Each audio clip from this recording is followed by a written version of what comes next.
Ayon kay OG Diaz, Janine at Paulo, posible nga bang magkaayos?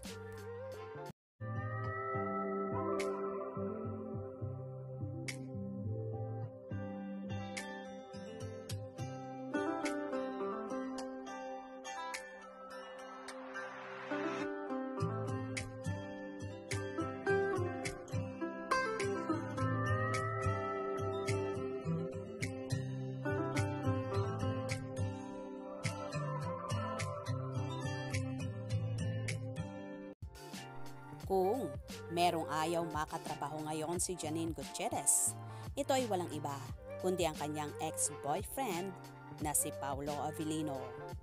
Hindi umano bet ni Janine Gutierrez na muling makatrabaho ang kanyang ex-boyfriend na si Paulo Avellino. Ito ang ichinika ni OG Diaz sa latest showbiz update nito kahapon. Napag-usapan si Janine dahil tinalakay ni OG sina Paulo at Kim Chiu na napakalakas umano ng love team ngayon. Tuloy ay hindi maiwasang mabanggit din ang ex ni Paulo na si Janine dahil halos kabibreak lamang ng dalawa. Si Janine Gutierrez, na ex-girlfriend ni Paulo, ay in the meantime, ayaw munang makatrabaho si Paulo. Iyon ang nakarating sa akin, ani OG. Hindi naman ito ikinagulat ni OG dahil wala pa naman umanong maayos na closure ang naging paghihiwalay ni na Paulo at Janine.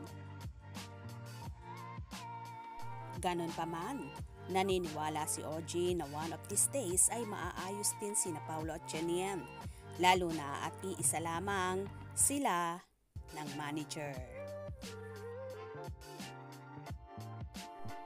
Marami naman ang umaasa na magiging maayos ang paunin dahil wala naman silang masamang pinagsamahan at ang click din naman ang tambalan nila noon. Kung sa pagkakataong ito ay ayaw munang makatrabaho ni Nini si Paulo, irespeto natin yon.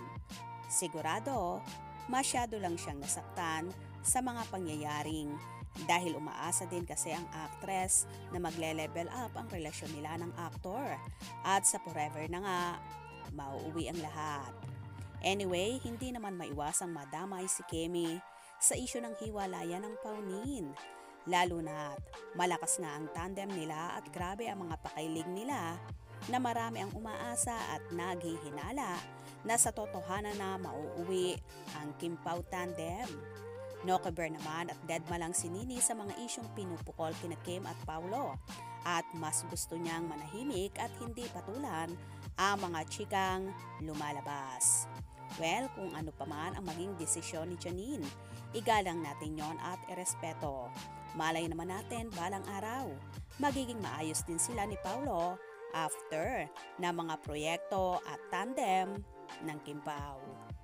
Kaya naman tumutok at huwag na huwag pahuhuli sa mga maiinit na kaganapan, especially sa paunin updates.